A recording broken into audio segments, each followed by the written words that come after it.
Hey there, Frog family. It's about that time again for a patio garden tour. We've been very busy moving things around in the garden, making room for our homegrown vegetables. We got rid of a lot of our decorative plants and took them over to my mother-in-law's house.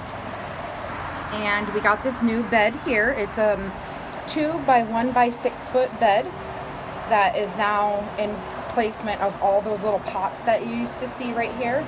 It's still a work in progress. It's always a work in progress. If your garden isn't a work in progress, I feel you might be doing something wrong, or I might be doing something wrong. But I wanted to take you on a quick garden tour because I did do some cool things that I wanted to show you, some few hacks here, I guess you could say. So starting in this corner, you guys know I'm notorious for treasure hunting is what I call it. Some folks would call it trash picking, but I go, and if I see something on the outside, okay, let me repeat again, the outside of the garbage, I do not put my hands inside the garbage, unless there was gold in there, of course. I'd definitely pick that out. I made this. I have no idea, honestly, what this metal rack used to be. I figured it was for some sort of like display in a store, because I did find this behind the Ralph's grocery store when they were remodeling. But what me and my daughter Miley did was we took these square containers that we had from last season, and it does go all the way down to the bottom there. So there's 4 of them. And so the way the sun comes in with our patio is it starts kind of coming in at an angle this way first, because the sun will be up here. And so it'll start coming down, and believe it or not, the bottom one will get more sunlight than the top one. But they do get a good amount of sunlight, all of them. These are the new strawberry plants. This 3rd one is the one from last season. We tried to transplant, and the roots just weren't taking, and honestly, we don't have the weeks that it takes to get the plant up to this size. So we went to the store, we went to Home Depot and the garden section, because most of it's outside anyway, so we're still able to, for the most part, maintain our social distancing, and we were able to pick up a couple of strawberry plants. And then I just wrapped this fake like vine around the tree stand. I call it a strawberry tree, and it gives it a little bit more of like an herbal or organic kind of feel. We do like to have like bold types of furniture and strong pieces in our garden and in our home as well too. The other thing is, again, just using doing something creative.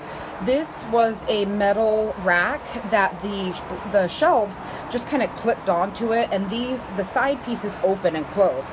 So what I did yesterday is I took my time and I wired all of this grass type bamboo for a sunshade is what we were planning on using it for, but we ended up making a mobile sunshade instead, and also a shade that can kind of hide a lot of the stuff that we're really not using back there. So it's just more, it kind of helps with that corner where we are storing like our broom handles and our brooms and a big pot back there that we haven't started yet, but we are doing some potatoes here soon. So I made this little sunshade, like privacy kind of shade. What's cool about it is that piece, that grass stuff, the sunshade itself was only $10 at Home Depot, and you get a 4 by 8 foot piece. And so the other piece, excuse my mess here of my patio, my little corner over there, I use the other piece for my dog run. So I don't know if you guys are familiar with my channel or any of my other videos, but my dog run was set up different. So instead of his container going this way, it was sitting this way. And this bamboo, or this space here from the wall or from the inside of the house outwards, actually stuck out to about right here.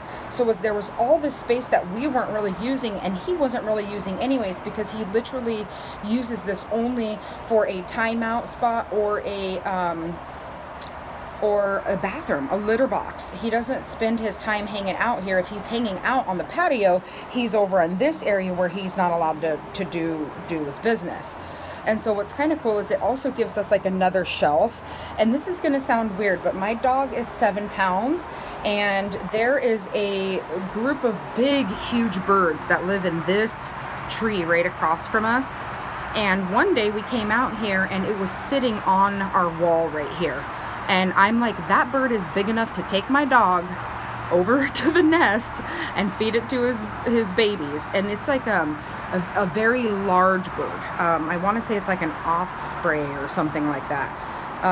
But we were growing some microgreens that weren't really successful because I'm a major amateur and I wasn't getting out here and watering them enough. So what I did was transplant them all into this container here. This is, sad, and it's a work in progress still. I'm going to be filling it in with a little bit more soil and then giving it a good water around, the areas that aren't very green, so that I don't water down and weigh down the leaves. These are carrots that we're starting. It looks like it's ready to have another drink. I'm about ready to start going in and thinning out this package of carrots. I put a whole entire package in here. I also am following YouTubers Self-Sufficient Me, and he said, on patios, just go ahead and fill it up and then pick out, along the way, the ones that aren't looking like they're doing as good. Leave the bigger ones. It's not going to harm anything if some of your stuff is a little bit crowded when you're having to grow in containers. Most people don't crowd their vegetables like that, especially carrots, because then it will warp the carrots and they won't grow as much. But I am quite confident that once we pick and thin this out, that there'll be plenty of space in this container, which is over 12 inches deep right here, this one. My pomegranate tree, this is going to be probably changed today. This is our succulent garden that desperately needs help. These baskets were a great idea, but they're ending up not being as good as we wanted them to be, at least. We might grow some strawberries out of here. This is still a work in progress. Because succulents don't need, one, that much water, and two, that much light as much as our other things do, we're probably going to pull those plants and then end up growing them here so that the vines and everything can kind of grow all over this and kind of hide it a little bit. And so my daughter's growing some other herbs here. I want to say she's growing thyme and parsley and maybe oregano. I'm not positive. We like to label our things, but these were last year's seeds, and so I just kind of let her play with that. But we did move the bell pepper plants. I'm going to have to hurry along here. I don't want the video to be too long here. We moved the bell pepper plants. They seem to be doing okay. The leaves on this one did turn a little yellow once we transplanted it, but it seems to be taking well in its new space. These are store-bought it's just store-bought salad, I believe, lettuce here. The reason why they're looking a little droopy is because, they have recently been transplanted. This one seems to be doing happier than its siblings over here. But we're growing all of our greens. I put this shade piece here out of some of the parts of the other shade that we have there, just because these are all baby greens. The basil's barely starting, the other greens are barely starting, and I didn't want the sun to cook them before they even had a chance to grow. Back here we have some chives that are hopefully going to be taking off. I want to say this is parsley. I need to label everything. We got the green beans growing in the back there, and some cilantro. Okay, so the cilantro is doing really well. That was also another store-bought transplant.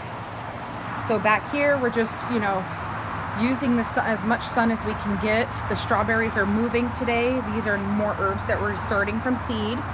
And then we have some garden beans and some chives that we're trying to start right there. Moving into this corner is our tomato plant. We have noticed that the tomato plant will still produce fairly well for you without hours and hours of direct sunlight. And so we have one there, and then we have one here that we can pull out if needed when the patio is not getting much sun. We have our other plants back here and our blueberries, which I'm kind of sad that they're in this corner, because when I need to pick it, which there are some blueberries that are about ready to be picked, I'm going to need to get back there. And then there's just kind of a clutter on these shelves. I need to fix my little fairy garden right there. And our tomato plant. And so that's a tour of the garden here, folks. Okay, I just wanted to show you everything that we've done so far. Don't forget to like and subscribe, and keep posted for more frog family patio garden, balcony garden updates. Bye for now.